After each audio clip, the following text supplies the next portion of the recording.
ध्यान से कथा सुन, और एक चीज और कर सको कल से तो और अच्छा लगे। ये कर्ण पिशाचनी जो आप सबके पास है मोबाइल फोन के रूप में, इसको कम से कम 2-2.5 घंटा जब कथा चले तो उतनी देर इसको विश्राम दो, थोड़ी उसको भी आराम करने दो। सूरदास जी का प्रसंग आता है। जन्म हुआ दिल्ली के पास के एक ब्राह्मण कुल में, लेकिन परिवार इतना दीन था कि उनके पास ज्यादा भोजन की और आदि की कोई व्यवस्था नहीं थी। पिताजी ब्राह्मणोचित कर्म करते थे। ब्राह्मणत्व में जो कर्म विहित हैं उनको करते थे। एक बार आपने कहीं कुछ अनुष्ठान आदि किया तो आपको 2 रुपया मिला। इनके पिताजी को, सूरदास जी के पिताजी को, सूरदास जी का नाम तो सुना है ना सबने। 2 रुपया मिला सूरदास जी के पिताजी को। उस समय में 2 रुपया इतना होता था कि उनके पिताजी नाचते हुए गांव में आए और सबको बताया भैया 2 रुपया मिला है, अब तो 6-7 महीना कहीं जाने की जरूरत ही नहीं है, इससे ही घर चल जाएगा। इतने खुश, इतने प्रसन्न हो गए कि अर्धरात्रि का समय अपनी पत्नी के साथ बोले मैं सो ही नहीं पा रहा हूं, मुझे इतनी खुशी हो रही है, हमको 2 रुपया मिला है। देवी इसको बढ़िया से कपड़े में मलमल के कपड़े में बांध करके एक जगह पर रख दो, सुबह उठ करके फिर इससे सामग्री लेके आएंगे, ऐसा करेंगे वैसा करेंगे। इतने एक्साइटेड हो गए कि रात भर सो ही नहीं पाए सूरदास जी के पिताजी। पता नहीं रात में कहां से चूहे आए और चूहे वो मलमल का जो वस्त्र जिसमें 2 रुपए बंधे थे उसको लेकर के गए, उसको तो कुतर दिया, 2 रुपया कहीं चले गए, खो गए। सुबह उठे, उठ करके स्नान किया, स्नान करके कपड़े पहने, देवी जल्दी से वो मलमल का कपड़ा दो, खोल करके 2 रुपया निकालो उसमें से। और ढूंढा तो पूरे घर में वो 2 रुपया नहीं मिले। 2 रुपए ना मिलने पर इतना रोए, इतना रोए, इतना रोए कि बेचैन हो गए। हाय नाथ, जैसे तैसे तो इतने सालों में कमाई हुई और वो भी कहां चली गई पता नहीं। तो सूरदास जी के पास में एक विद्या थी, उनके नेत्र नहीं थे लेकिन वो खोई हुई चीजों को ढूंढ लेते थे। उनके पास एक ठाकुर जी के द्वारा प्रदत्त विद्या थी ऐसी, वो बता देते थे उसका कोई सामग्री कहाँ है, तुम्हारा ब्याह कब होगा, भविष्य बता देते थे, बीता हुआ कल बता देते थे। ये ठाकुर जी के द्वारा कृपा थी उनके ऊपर। सूरदास जी अपने पिताजी को रोते हुए देख बोले पिताजी आप क्यों रो रहे हो। तो सूरदास जी के पिताजी बोले बेटा 2 रुपया इतने सालों में पहली बार कमाई की और वो भी खो गए। सूरदास जी बोले पिताजी इतना व्याकुल, इतनी बुरी तरह रुदन यदि ठाकुर जी के लिए किया होता ना तो ठाकुर जी प्रकट हो जाते आपके आगे। ये 2 रुपया के लिए रो रहे हो? अरे जो खर्च हो जाना उसके लिए क्यों रो रहे हो आप? अरे बेटा तू क्या जाने, तू तो घर में पड़ा रहता है, दिखाई तुझे देता नहीं है, माँ भोजन बना देती है, खा लेता है, तू क्या जाने कि पैसे का कितना मूल्य होता है।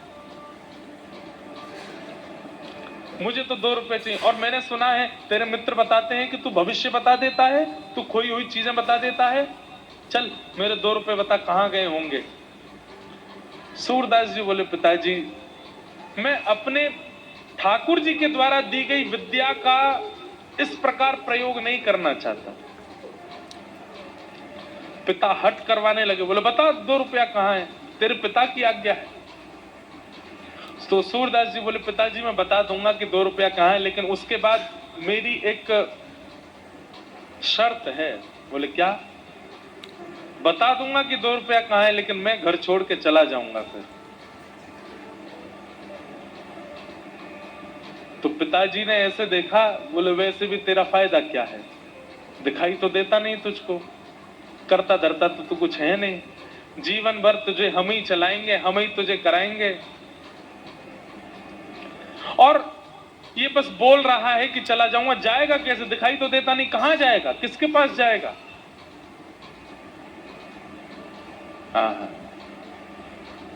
सूरदास जी के अंदर बचपन से ही, कई बच्चों में भी आप लोग देखेंगे कि उनके घर में सिखानी नहीं पड़ी है, पर पता नहीं कहां से उन बालकों में भक्ति आ जाती है। ये उनके पूर्व जन्म के संस्कार हैं। सूरदास जी पूर्व जन्म के श्री उद्धव जी महाराज हैं, इसलिए उनके अंदर भक्ति बाल्यकाल से ही है।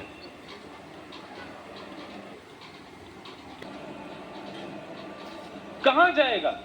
2 रुपया बता के कहीं चला भी जाएगा तो तू जाएगा कहां? सूरदास जी कह रहे हैं, नाथ तू अनाथ को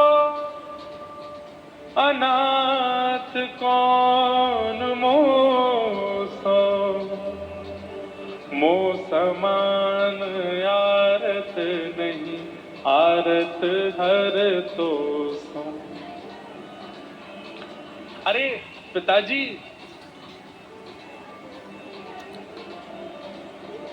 ठाकुर जी के हर नाम के आगे नाथ लगता है।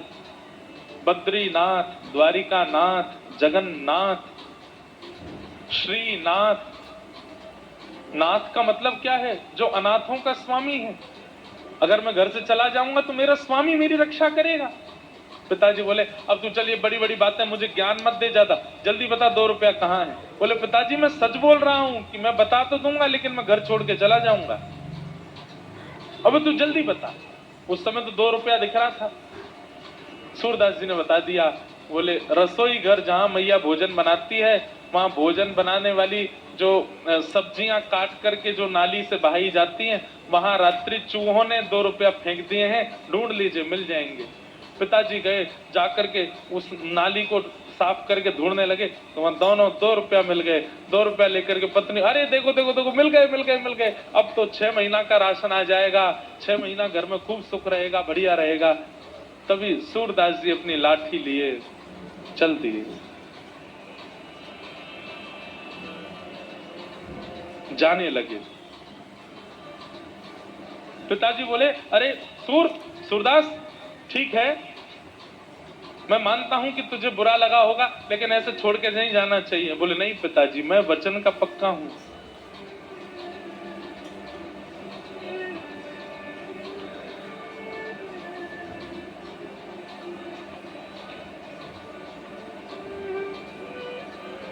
एक बहुत सुंदर पद है,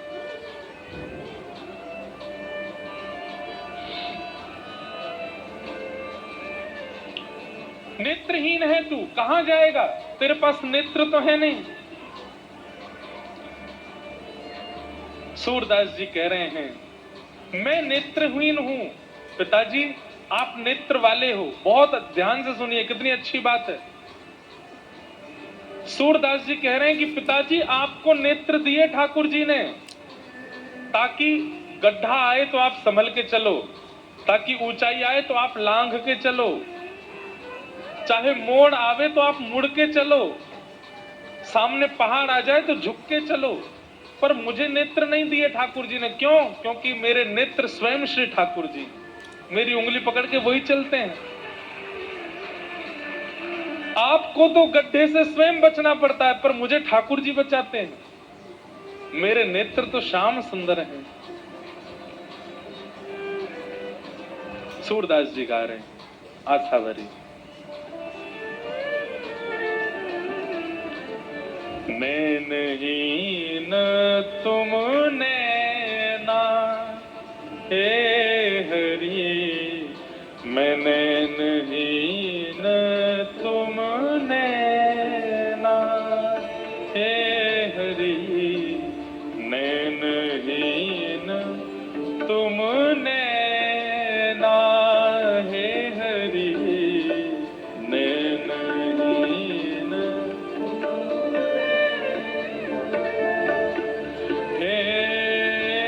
थाम उंगरिया जौन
सूरदास जी गा रहे हैं, हरि मैं नैनहीन तुम नैना, मेरे नेत्र नहीं है क्योंकि मेरे नेत्र आप ही हो।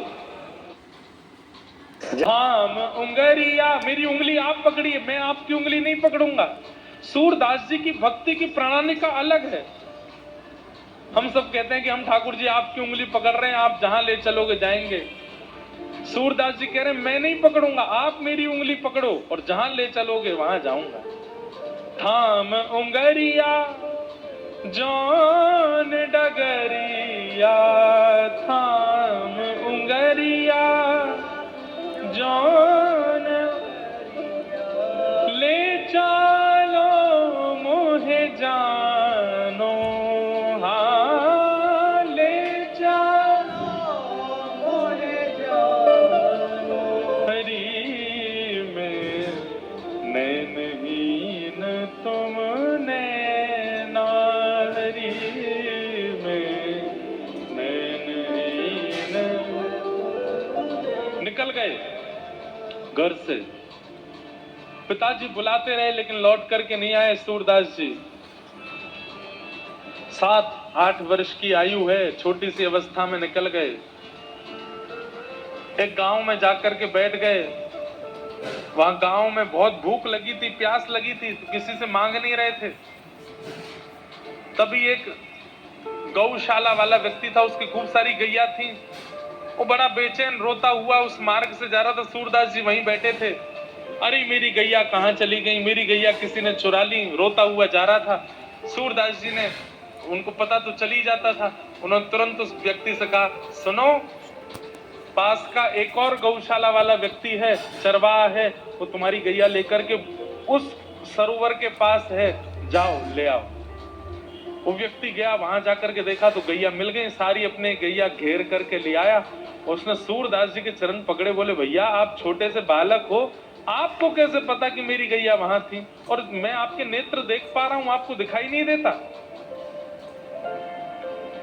बोले मैं नैनहीन हूं, मेरे नेत्र ठाकुर जी वही देखते हैं। बोले मैं क्या सेवा करूं? बोले सेवा कुछ मत करो, 4-5 दिन हो गए घर छोड़ के निकल गए, कुछ खाया पिया नहीं है, थोड़ा हमको दूध पिला दो। उसने कहा महाराज जी दूध नहीं पिलाऊंगा, मैं तो एक गैया आपको दान कर रहा हूं। बोले गैया का हम क्या करेंगे, हम पे आंख तो है नहीं, कैसे चराएंगे? बोले मैं एक ग्वारिया भी दे दूंगा, वही चराएगा, वही दूध निकाल के आपको पिलाएगा। सूरदास जी बोले बढ़िया है, दूध पियेंगे, भजन करेंगे ठाकुर जी का। लेकिन उस व्यक्ति ने पूरे गांव में हल्ला मचा दिया कि ये बालक भविष्य देखना जानता है, खोई हुई चीजें ढूंढ के बता देता है। अब तो महाराज वहां इतनी भीड़ लगने लगी। कोई बोला मेरा बेटा खो गया, उसको बता दो कहाँ है, सूरदास जी बता देते वहां है। कोई बोलता मेरी बेटा का ब्याह कब होगा बता दो, बता देते। मेरी बेटी का किस दिशा में ब्याह होगा, सूरदास जी बता देते, दक्षिण दिशा में उस फलाने नाम के नगर में एक सेठ है, उनके बेटे से ब्याह होगा। इतना अकाट्य सत्य तक बता देते कि तुम्हारे बेटे का ब्याह होगा, उसकी पत्नी मर जाएगी। बोले कि हम कहीं और ब्याह, बोले जहां ब्याह करोगे वो मरेगी ही मरेगी। बोले नहीं ब्याह करें तो बोले तुम नहीं करोगे तो तुम्हारा बेटा जबरदस्ती ब्याह करेगा। ब्याह तो इसका होगा, और इसके योग ऐसे हैं कि इसको पत्नी की मृत्यु देखनी ही पड़ेगी, ऐसा भविष्य कथन करते थे लोग बाग। इतना दान्य पुण्य, चमत्कार को नमस्कार है, इतना दान पुण्य करने लगे, इतना उनको धन धान्य। एक गैया थी पहले उनके पास, अब तो गौशाला खुल गई सूरदास जी की, तो महल बन गए उनके, सेवक हाथ पांव दबाने लगे। एक दिन सूरदास जी के मन में इतना वैराग्य आया, बोले घर बनाने के लिए घर नहीं छोड़ा था मैंने, ये तो अपने घर से भी बड़ा घर बना लिया मैंने, इसलिए थोड़ी छोड़ा था घर अपना। और बंधुओं, व्यक्ति किसी के पीछे स्वार्थ से ही लगता है, ये बात तो निश्चित है। तो सूरदास जी के अब हजारों शिष्य हो गए, शिष्य मतलब उनको चाहने वाले। तो एक दिन सूरदास जी ने मंच पर बैठ करके कहा कि मैं आज एक घोषणा करने वाला हूं, तुम सब लोग मुझसे कितना प्रेम करते हो। सब बोले इतना प्रेम करते हैं कि आप पे अपनी जान भी लुटा देंगे। ध्यान से सुनना बात। हजारों लोग बोले हम आप पे अपनी जान भी लुटा देंगे। तो सूरदास जी बोले आज हम एक घोषणा कर रहे हैं। बोले क्या? आज के बाद हम किसी का भूत भविष्य वर्तमान नहीं बताएंगे। आधे लोग तो उसी समय अपना आसन उठा लिए।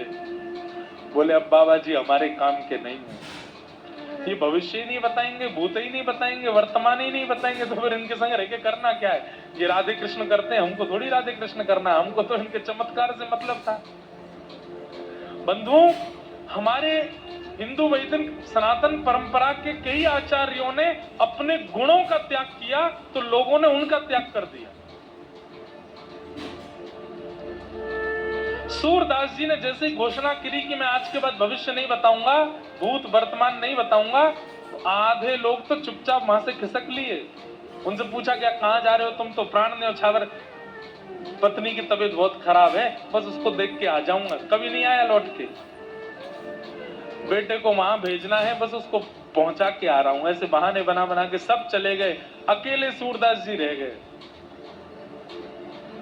अब जिन्होंने महल वहल बनवा के खड़े कर दिए थे वो भी बोलने लगे बाबा बहुत पैसा लगा है, अब इसको हमको ही दे दो, हमारा घर परिवार बहुत बढ़ गया। बोले रह लो।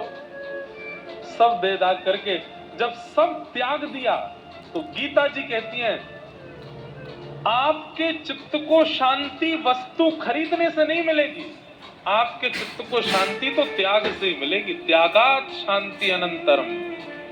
भैया वहाँ का पंखा बंद